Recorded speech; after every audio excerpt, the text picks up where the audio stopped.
반갑습니다. 한국사의 해설의 품격넘사학도 해품사입니다. 이번 영상은 해품사의 한능검 정규 강의 심화편 제60강 주제인 개항기식에 체결된 여러 조약 1 1870년대부터 1880년대 사례를 다루겠습니다. 이제 한 5분의 3 정도 다뤘네요. 그래서 오늘 주제는 지난번에 다뤘었던 개항기 시기 전기의 외세 침입이랑 통리기 무한부터 그 거문도 불법 정령의 역사에서 다뤘던 그 유형과 연계되는 유형으로서 여러분들이 오늘 강의 내용은 이 조약과 관련된 원 사료를 쭉 다룰 거기 때문에 아마 다른 강의에 비해서 여러분들이 체감 난이도가 되게 높을 거예요. 근데 심화편 준비하신 분들은 만약에 내가 고득점 받고 싶으면은 이거랑 관련된 훈련을 한 번쯤은 하셔야 좀 기출문제를 수월하게 풀 수 있기 때문에 조금 힘들더라도 잘 따라주시기 바랍니다. 자, 그럼 강의 시작하기 전에 이론 강의 관련 공지사항 전달드리면은 강의 내용은 공유, 전달, 필기 모두 가능하지만 출처는 가급적 꼭 남겨주시고 상호적 이용 내지 영리적 이용은 자제 부탁드리며 강의 시작하도록 하겠습니다. 자, 60강 주제 개항기 시기에 체결된 여러 조약 원입니다. 시기는 제가 그 강화도 조약이 체결된 1876년부터 텐진 조약이 체결된 1885년까지 잡았습니다. 해풍사님 갑신정변은 1884년 아닌가요? 그러니까 그 사건이 발생한 거랑 그 사건 이후에 후속으로 조약을 체결한 건 다르니까 여러분들이 그 시기는 구별하셔야 됩니다. 근데 뭐 그렇게까지 문제를 딥하게 내진 않아요. 아무튼 난이도는 어쨌든 간에 이 조약과 관련된 원사료에 대한 내용을 설명드릴 거라 조금 어려울 겁니다. 근데 빈출도의 경우에는 이 조약의 원사료 자체가 나올 수도 있는데 안 나올 수도 있거든요. 그러니까 예를 들어서 그냥 뭐 이보군란 유형 내고서 뭐 정답 키워드로 뭐 재물포 조약이 체결되었습니다. 이런 식으로 나올 수 있는데 그래가지고 쉽게 나오면 어차피 여기 강의에서 다루는 그 조약에 관련된 뭐 내용이라던가 아니면 이름이라던가 이런 게 키워드로 나올 수 있기 때문에 여러분들이 어쨌든 간에 각 조약의 이름은 외우시지 않으면은 문제 못 풉니다. 자, 그럼 학습 전략 제시하겠습니다. 첫 번째, 다양한 국가와 체결한 조약의 핵심 조항을 구별할 수 있는 겁니다. 그래서 우리가 지금부터 여러 가지 조약을 배울 건데 우리가 조약 내용이 이런 식으로 뭐 있다 치면 쭈루룩 있다가 그래도 우리가 여기서 이거는 조금 중요하다, 이거는 좀 중요하다 그런 부분만 발췌해서 배울 거예요. 그러니까 당연히 여러분들이 이 전체 내용 배우면 이 강의는 몇십 분이 아니라 몇 시간 지나도 못 끝냅니다. 그러니까 애초에 우리는 확실하게 나올 부분만 외우면 상관없습니다. 자, 다음 다양한 조약과 관련된 사료 원문을 해석할 줄 알아야 됩니다. 그래서 여러분들이 지금부터 다루는 키워드가 실제 원 사료에서는 어떻게 언급되는지 그거를 역으로 연역한다고 생각하시면 돼요. 연역. 그래서 출제 원리의 경우에는 문제 또는 정답에서 다양한 조약의 핵심 키워드가 언급되고요. 어렵게 출제되면 다양한 조약의 원문이 출제될 수 있습니다. 그래서 오늘은 그거에 대한 내용을 쭉 다룰 겁니다. 자, 그럼 먼저 핵심 키워드에 이런 식으로 제가 일본과 체결한 조약, 그 다음에 미국과 체결한 조약, 그리고 청나라랑 체결한 조약 이렇게 순서대로 보여드릴 건데 정확히 하면 이 텐진 조약 경우에는 청나랑 맺은 건 아니고 청과 일본끼리 체결한 거니까 헷갈리시면 안 됩니다. 아무튼 지금 여러분들이 보시면 알겠지만 익숙한 조약 내용도 있고 새로운 조약 내용도 있을 텐데 일단 여러분들은 이 빨간 줄로 친 거부터 먼저 외우시고 특히 여기 있는 이 두 가지는 여러분들이 사실 이거는 공시에서 조금 더 중요한 거라서 한능검에서 빈출도가 매우 낮은 사례거든요. 그래서 제 기억에 딱 한 번밖에 안 나왔어가지고 제가 이따 예시를 보여드리긴 할 건데 일단은 제가 빨간 줄로 친 거부터 먼저 위주로 암기하세요. 그래서 이 조약은 강화도 조약, 다른 말로 그냥 조회수 조교의 후속 조치로 체결됐다. 그거 외우시고 그리고 제가 일부 조약 이렇게 연도를 조금 꼼꼼히 적었는데 솔직히 저는 연도 암기를 권장하진 않습니다. 그래서 솔직히 이거는 연도를 모른다고 해가지고 못 푸는 문제가 아니기 때문에 굳이 외우실 거면 빨간 줄로 친 것만 외우시고 나 도저히 못 외우겠다 그럼 외우지 않으셔도 문제 푸는데 무리 없고 오히려 여기 있는 각 조약의 핵심 내용을 외우시는 게 더 중요하니까 그거 위주로 파시면 됩니다. 그래가지고 이런 식으로 제가 또 다른 조약 같은 거 이런 식으로 이 조미수 통상조약 관련된 것만 제가 조금 내용을 더 추가했으니까 이거랑 여기 있는 조청산미 수륙무상정의 상무위원 파견이랑 그 북양대시 관련된 내용인데 그것만 여러분들이 조금 더 추가적으로 외우시면 그 지난 강의 내용에서 크게 더 추가해야 될 내용은 없을 것 같습니다. 그래가지고 지금 설명드리면 강의가 너무 길어질 것 같으니까 실제로 기초에서 어떻게 나오는지 한번 예시를 보여드리도록 하겠습니다. 자, 첫 번째 강화도 조약입니다. 강화도 조약은 제가 저번에 운요 사건을 계기로 일본과 맺은 최초의 근대적 조약이라 했습니다. 자, 그래가지고 그 강화도 조약에서 여러분들이 외우실 거는 이 치외법권 인정이랑 한국해양 그리고 해양 측량권 허용인데 조항 내용 보면은 여기 보는 여기 보는 대로 조선은 자주의 나라로 일본과 평등한 권리를 가진다. 이게 명분상으로는 되게 좋은 내용인데 이게 실질적으로 어떤 뜻이 있냐면 사실 일본과 평등한 관계를 유지한다면서 청나라에 대한 그런 종주권을 배제하는 거예요. 그래서 청나라에게 원래 나름대로 조선이 쭉 그렇게 뭔가 조금 간섭받고 있었는데 이런 식으로 명분상 이렇게 일본과 평등한 권리를 가진다면서 약간 좀 청나라로부터 얘가 좀 이렇게 간섭을 벗어나게 하려고 조금 일본이 밑밥을 친 거예요.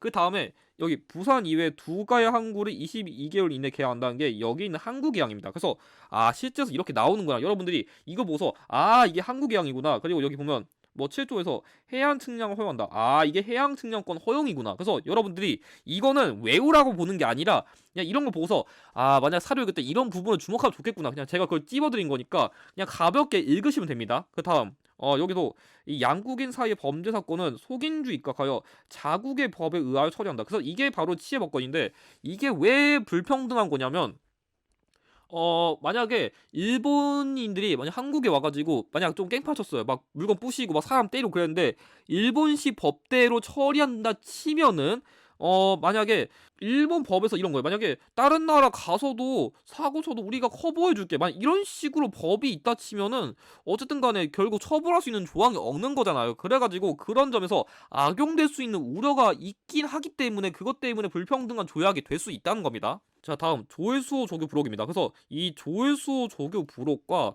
이 조회 무역 규칙은 제가 아까 써놓겠었는데 이 강화도 조약, 그러니까 다른 말로 조회수호 조교의 후속 조치로 체결된 거거든요. 그러니까 이 후속 조치로 체결됐다는데 이 후속 조치로 체결된 목적이 약간 좀 뭐냐면 무역과 관련된 내용을 조금 더 보충한 성격이 커요. 그래서 이 조회수호 조교 부록과 이 조회무역 규칙이 약간 무역과 관련된 내용을 조금 더 보충했다, 추가했다 그런 식으로 이해하시면 되는데 일단 이 조회수호 조교 부록은 간행이정 심리 제한이랑 일본 화폐 사용 허가가 있습니다. 그래서 이 간행이정이라는 거는 쉽게 말하면은 상인의 활동 지역이에요. 그러니까 활동의 활동 범위. 그래서 일본 상인들이 당시에 이 부산에서 이게 뭐 가령 뭐 항구가 있다 치면은 그 항구 기준으로 10리 이내로는 그러니까 활동할 수 있는데 그 밖에서는 활동할 수 없다 해가지고 이런 식으로 상인의 활동 범위를 제한해 준 거. 그러니까 저번에 넣었던 그 조천성 및 수륙 무역 장정에서도 한성 및 양화진에서만 내지 통상권을 허용한다 했었는데 그런 것처럼 이것도 역시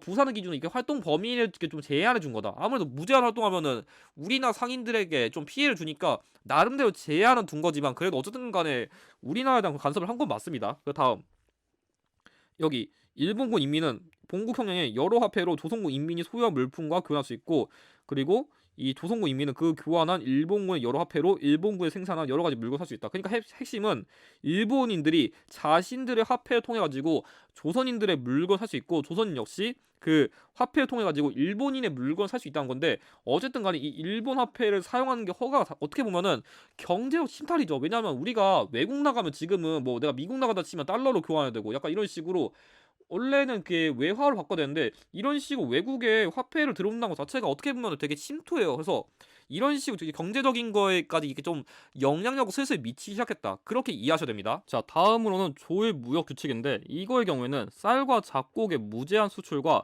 무관세가 규정됐습니다. 그래서 여기 읽어보면은 자, 일본 인민은 양미와 잡곡을 수입할 수 있다는데 이게 뭐냐면 당시에 원래 일본의 경우에는 좀 어떤 특징이 있냐면 뭔가 농사기에 그렇게 적합하지 않아요. 왜냐면 산간 지형이 많아가지고 농사할 수 없다 보니까 어떻게 보면은 예전에 그러니까 뭐 계약조라던가 뭐 기후약조처럼 우리나라랑 이렇게 뭔가 무역을 한 이유도 사실 조금 쌀을 확보하기 위해 가지고 조금 그런 게 있었거든요. 근데 이 쌀 확보가 잘 안 되니까 우리 배고픈데 더 먹고 싶어가지고 막 삼포해랑 일으키고 막 을미업에 일으키고 약간 이런 식으로 좀 사고 친 것도 어느 정도 원인인데 지금부터 이렇게 뭔가 나름 이렇게 규칙을 만들어가지고 이렇게 쌀을 이게 수출할 수 있는 그런 뭔가 권한? 약간 좀 배경 이런 걸 얻으니까 얘네들이 이제 쌀을 이제 오지게 수출하는 거예요. 오지게. 그래서 실제 여기도 얼만큼 수출이 되는지 그런 거에 대한 규정이 없다 보니까 이로 인해 가지고 당시에 엄청나게 많은 쌀을 이렇게 사들였어요. 그러니까 우리나라 먹을 것도 없는데 이렇게 당시 일본이 엄청나게 뺏어가니까 되게 난처해진 입장이 있었다 할 수 있겠죠. 그리고 보면 여기 모든 선박은 항세를 납부하지 않는다 해가지고 이 관세 그러니까 우리가 무역을 하면은 그 세금 내는 거 그거에 대한 규정까지 없앴어요. 그래서 어땠었냐면 사실 이 조의 무역 규칙 때문에 여기 있는 이 조의 통상 장정이 체결된 이유가 있는데 왜냐면 자 일단 항세를 납부하지 않으면은 일단 우리나라 입장에서는 사실 이거 합쳐져 가지고 우리나라 물건을 그냥 마구 그냥 진짜 원하지 않는데 마구 그냥 팔아야 되는 그런 어떻게 보면 지금 FTA처럼 이게 사실 잘 팔면 좋은데 불리한 입장에서는 마구마구 파는 게 무조건 좋은 게 아니었거든요. 일단 우리나라 먹을 것도 없는데 무조건 판다고 좋은 게 아니니까 약간 좀 다시 일본인들이 야 약간 조선쌀 존맛탱 하면서 이런 식으로 그냥 JMT 이러면서 그냥 오지게 다 뜯어가니까 당시 조선이 아 야 그만 좀 사가 야 우리 먹을 거 없어 해가지고 오케이 그래서 조금 봐줄게 하면서 당시 했었던 게 이 관세 규정이랑 방공령 규정이에요. 그래서 여러분들이 이 관세 규정은 그냥 안 외우셔도 될 것 같고 관세 규정 여기 있습니다 이거. 근데 그래서 나름대로 이렇게 관세 규정하면서 그래 좀 돈 줄게 너무 뜯어가겠다 그렇게 했었고 이 방공령이란 말이 뭐냐면 여러분들이 잘 이해하셨는데 이 방공령이란 거는 곡물을 수출하는 것을 반대하는 것을 말하는 겁니다. 그래가지고 방공령이란 거 말 그대로 자 곡식을 파는 것을 막는다 방패처럼 막는다 그렇기 때문에 방공령이다 그렇게 이해하셔야 되는데 여기 잘 읽어보면은 국내 양식이 부족할 것을 우려해서 일시에 쌀 수출을 금지하려 할 때는 1개월 전에 지방관이 일본 영사관에 통지를 해야 된다. 그래가지고 이런 식으로 만약에 오케이 근데 우리도 먹을 게 필요한데 니네가 무조건 쌀 팔면 안 되는 건 아니니까 진짜 니네가 진짜 이거 더 이상 팔면 안 되겠다. 그럴 때만 우리한테 연락해가지고 더 이상 팔면 안 되겠구나. 그럴 때는 우리가 미리 보고해주면 안 사갈게. 이렇게 한다는 건데 그래가지고 실제로 이 방공령이 규정해가지고 이걸 실제로 시행한 게 조병식이거든요. 그래서 이 조병식이란 인물이 원래는 그 함경도 관찰사인데 이 조병식이 나중에 1889년쯤에 함경도 지방에서 방공령을 선포했어요. 그래서 원래는 이래서 더 이상 먹을 거 없다. 방공령 선포 딱 하려 했었는데 당시에 이가 그거였어요. 그게 뭐냐면 이 1개월 전에 미리 보고를 안 하고 방공령 선포해가지고 야 니네 우리 약속 지킨 거 왜 안 지키세요 하면서 얘 때문에 벌금 문 게 있긴 있는데 아무튼 간에 이 방공령과 관련된 대표적인 인물이 조병식이다. 여러분들 이거는 추가적으로 필기를 해두시기 바랍니다. 아무튼 그래서 이 관세 규정이랑 방공령 규정했었는데 이런 식으로 보면은 조선 정부에서 어떠한 권리와 특점이 혜택과 우대를 다른 나라 관리와 백성 배출 때는 일본국 관리와 백성에게도 마찬가지로 일체 그 혜택을 받는다. 그러니까 쉽게 말하면은 예를 들어 가지고 막 미국인들이 오면은 막 사신들에게 막 진짜 뭐 좋은 막 진짜 고려 인삼 10개씩 주는 거예요. 근데 왜 우리나라는 그거 안 줘요? 우리나라 줘요 하면서 이게 어떤 거냐면 최애국 대우라는 게 다른 나라에게 진짜 우리가 받지 못한 혜택이 있으면 우리도 무조건 주세요 하는 거예요. 되게 근데 이게 어떤 거냐면 원래 이 내용은 제가 이따다를 조미수호 통상조약에서 먼저 한 거거든요. 그러니까 최애국 대우를 처음 규정한 거는 조미수호 통상조약인데 일본도 약간 얘네가 어떻게 보면 지금 보면 이게 되게 간사한 거거든요. 그러니까 어떻게든 뜯어먹으려고 혈안이 됐었는데 당시에 보면 되게 영리한 거예요. 이게 진짜 객관적으로 보면. 그러니까 우리 다 되게 뭐 감정적으로 화나는 게 맞는데 이성적으로 보면은 진짜 어떻게 특권을 뜯으려고 진짜 다 진짜 온갖 머리 다 쓴 거예요. 그래서 다른 나라가 이게 뭔가 좀 머리 잘 굴린 건 다 뺏어온 게 그때 일본이었어요. 그래서 어쨌든 간에 이 조의 통상 장정에서도 최애국 대우를 규정했다. 그래서 어떻게 보면 이렇게 나름대로 한 번씩 물러왔지만 이런 식으로 나름대로 또 이권을 뜯으렸다. 그렇게 이해하실 필요가 있습니다. 뭐 나머지 같은 경우 그냥 간단히 넘길게요. 이거는 어차피 제가 저번에 설명드렸으니까 공사관 준수 허용은 제가 저번에 설명드렸듯이 여기 일본 공사관의 약간 군사 투어 경비 그리고 배상금 지불은 이 당시 흉도 그러니까 이 흉도는 이모군란 시기의 난병을 말하는 겁니다. 그래서 기초에서는 그 당시 이모군란 시기의 군인들의 반란을 표현할 때 이 난병이란 키워드를 쓸 수 있습니다. 그리고 여기 그래가지고 피해를 입은 유가족에게 이게 돈 준다. 그래서 이런 내용 나오면 재물포 조약이고 한성조약의 경우에는 역시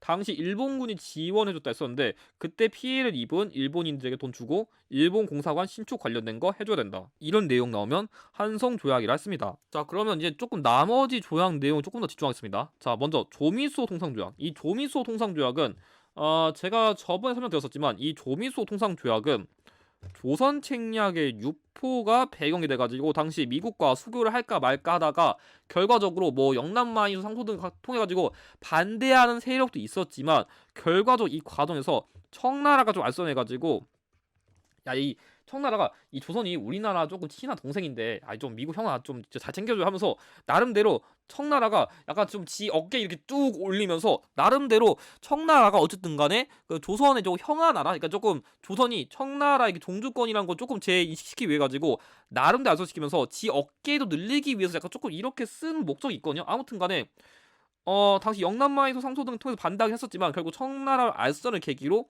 이 조미소 통상조약이 체결되고 그 다음에 나중에 보빙사를 파견했다. 이 흐름은 다시 한번 외우세요. 그래서 이 조미소 통상조약의 내용은 거중조정이랑 관세규정 그리고 최애국대가 있는데, 자, 잘 보면 거중조정은 만약 타국이 어떤 불공평하게 하고 뭐 경시한이 있으면 통지를 거쳐 반드시 서로 도와주며 중간에서 잘 조정. 그러니까 더 쉽게 말하면은 당시에 미국도 그 되게 센 형아인데 만약에 조선이 뭐 예를 들어 가지고 뭐 러시아한테 만다 치면은 러시아한테 야 우리 동생 왜 건드려 건들지 마 확 하면서 이렇게 형아가 이거 좀 지켜줄게 믿어 이런 식으로 한다는 게 거중 조정이에요. 근데 이게 실제로 미국이 이렇게 도와준 적은 단 한 번도 없습니다.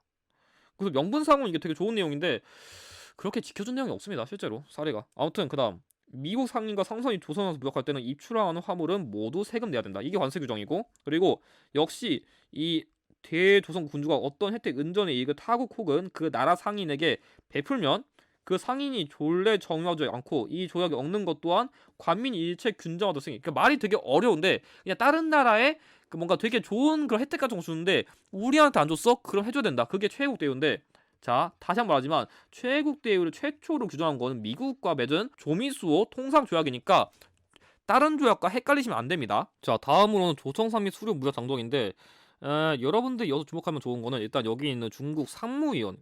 원래 지금을 치면 상무위원은 중국에서 되게 높은 관직이거든요. 그래서 되게 높은 관직인데 일단은 그 조선 항구의 주제 가지고 본국의 상인을 돌본다. 그래서 나름대로 이렇게 간섭을 하는 거예요. 이렇게 간섭도 하고 이런 식으로 만약에 두 국가끼리 협의할 게 있으면은 이런 식으로 북양 대신과 조선 국왕이 공문서를 보내 청약한다는데, 자, 지금도 우리나라가 뭔가 외교를 맺으면 두 국가 정상끼리 만나가지고 잘 지내셨나요? 어떻게 협의할까? 이런 식으로 대화해야 되는데 한 나라의 대신과 한 나라의 대표가 이런 식으로 문제를 처리한다는 거는 당시 청나라가 우리나라를 개무시한다는 거예요. 그래가지고 그만큼 당시 진짜 이런 식으로 저 종주국을 만들려고 간섭도 하고 그만큼 니네 그냥 우리 사신이랑 왕이랑 협의해 이런 식으로 엄청나게 무시를 했다. 그런 게 있고, 또 읽어보면은 여기 중국 상인이 조선 항구에서 개별적으로 고소할 일이 있으면 중국 상무위원에게 넘긴다. 그래서 이런 식으로 또 중국식대로 처리하게 하는 치해법권 인정했었고, 그리고 여기 청상인은 양화진과 한성에서 상점을 개설할 수 있다는 그런 걸 규정한 게 바로 제가 설명드린 저번에 설명한 내지 통상권인 걸 여러분들이 좀 참고하시면 좋을 것 같습니다.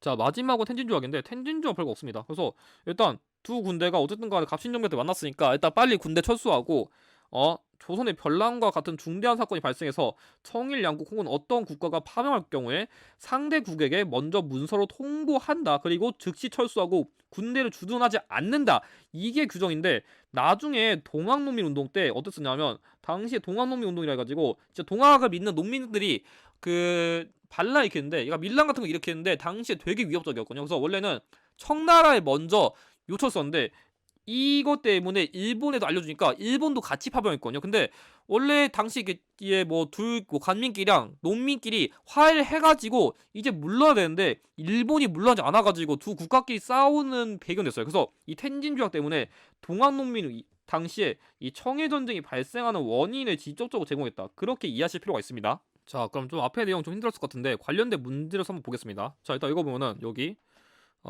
신원이랑 키워도 있고, 그리고 뭐 나머지 여기 구로다 기요타카 이런 것도 있는데, 자, 아까 말한 것처럼 조선국은 자주국가로서 일본과 평등한 권리를 보유한다는 맥락이 있고, 여기 보면 수시로 해양을 측량한다. 그래서 해양 측량과 관련된 거 나오면 제가 강화도 조약이라 했습니다. 자, 1번 갑신정변이 원인이 되어 체결됐다. 이거는 일본을 기준한다면 여기 있는 게 아니라 한성조약이 되겠죠. 그래서 여러분들이 이렇게 적을 줄 알아야 됩니다. 틀렸고, 2번 조약 체결 반대하여 민영안이 자결했다. 이거는 제가 나중에 그 개항기 시기 조약 2를 을사늑약입니다. 그래서 당시 외교권 박탈 이런 것 때문에 저항하기 위해 가지고 민영안 등이 자결했습니다. 틀렸고, 3번 천주교 포교를 허용한 조항. 이거는 여러분들이 추가적으로 외워두세요. 이거는 지금까지 맨날 오답 선지로 많이 나와가지고 제가 설명 안 드렸었는데 이건 뭐냐면 조불수호 통상조약이에요. 그래서 만약에 천주교 포교 관련된 거 나오면 무조건 다 프랑스입니다. 그래서 사실 미국도 그렇고 막 일본도 그렇고 이게 다 이제 그냥 문호 개방해 주면서 그냥 다른 나라도 그냥 조약 맺자 이런 식으로 그냥 다 풀어준 겁니다. 자, 4번 외국에 대한 최애국 대우를 처음으로 규정했다. 자, 제가 처음으로 규정한 거는 조미수호 통상조약이었습니다. 잘 구별하셔야 돼요. 안 맞고. 5번 부산에 두구장구가 개항되는 결과가 가져왔다. 그래서 제가 부산, 원산, 인천 개항했다 했습니다. 정답 5번이고. 자, 우측 문제 보면은 자, 여기 일본군 인민은 여러 화폐로 조선국 인민의 소유한 물품과 교환. 그래서 지금 읽어보면은 일본 화폐 사용 허용이 있습니다. 그래가지고 이거 나오면 제가 조일수호 조교 부록이라 했습니다. 그래서 이거는 조금 어려운 기출인데 그래도 어차피 문제 한번 살펴봤으니까 한번 예시로 보여드리는 게 나을 것 같아가지고 가져온 거예요. 자, 여기 보면 여기 일본 인민은 양미와 잡곡을 수입할 수 있다. 자, 제가 무제한 수출을 규정한 거는 제가 조일 무역 규칙이라 했습니다. 자, 살펴보면은 1번 이모군란을 계기로 체결됐다.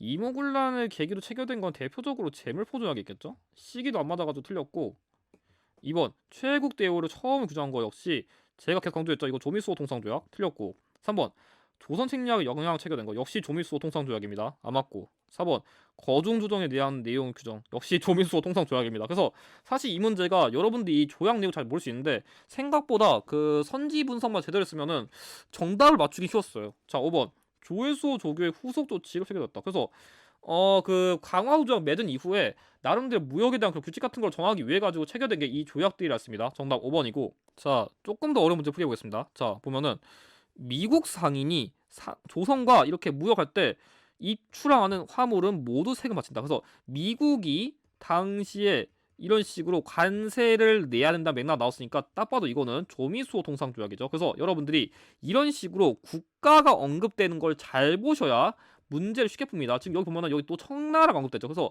이 어느 국가가 언급됐는지 보지 않고서 그냥 이거 관세인데 근데 관세 규정은 조일 통상장도도 되고 조민수호 통상도 되고 이런 식으로 문제 풀면 망합니다. 그러니까 최소 어떤 국가랑 맺었는지는 당연히 확인하셔야 되고 여기 밑에 보면은 여기는 일단 일본이 나왔는데 뭐 가뭄, 홍수, 전쟁 등으로 뭐 국내 양식이 부족하고 그래서 일시 쌀 수출을 금지. 제가 그래서 쌀, 곡식을 파는 것을 방어한다. 그게 뭐예요? 방공령이죠. 그래서 이런 식으로 맥락 보고서 어떤 게 나온 건지 잘 이해해야 되는데 제가 방공령 규정한 거는 조일통상 장정이었습니다. 자, 기억. 최애국 대우 내용 포함했다. 제가 최초로 규정한 거 이거였죠? 맞고요. 니은. 갑신정변 영향 체결된 거. 제가 이거는 대표적으로 한성조약이다 했습니다. 그래서 여러분들이 조약 이름 외우는 게 쉽지 않을 텐데 외우셔야 될 것 같아요. 디귿 방공령 시행에 대한 규정 명시. 자, 여기 그대로 있네요. 정답 2번이고. 자, 리을 재정금을 두도록 하는 조항을 담고 있다. 이거는 제가 나중에 그 조약 2에서 다룰 1차 한일 협약입니다. 정답 2번이고요. 자, 우측 문제 보면은 이것도 뭐 처리하기 어려운 문제 생길 때 북양 대신과 조선 국왕이 서로 통지해서 처리한다. 그런 맥락이 있고 자, 여기 양화진과 한성의 상점을 개설한다. 그래서 이거는 약간 우리 조선이 무시받은 거고 이거는 내지 통상권 관련된 거였죠. 내지 통상권. 그래서 이런 내용 나오면 제가 뭐라 했어요? 조청상민 수륙 무역 장정이라 했습니다. 자, 1번 조선이 자주국임을 명시한 거는 강화도 조약밖에 없습니다. 다른 말로 조일수호 조교 아 맞죠? 자, 이거 천주교 포교가 허용되는 근거였다. 이건 제가 조불수호 통상조약이었습니다.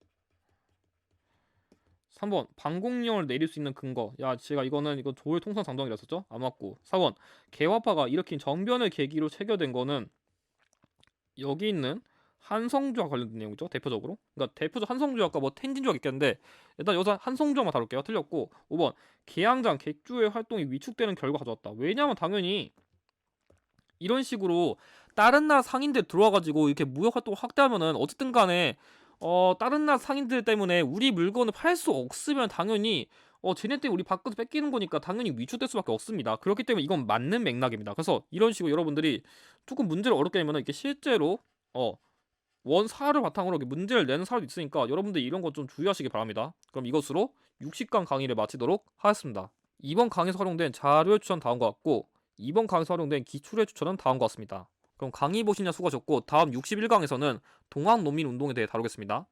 영상의 내용이 도움이 되셨다면 좋아요와 구독을 부탁드립니다. 감사합니다.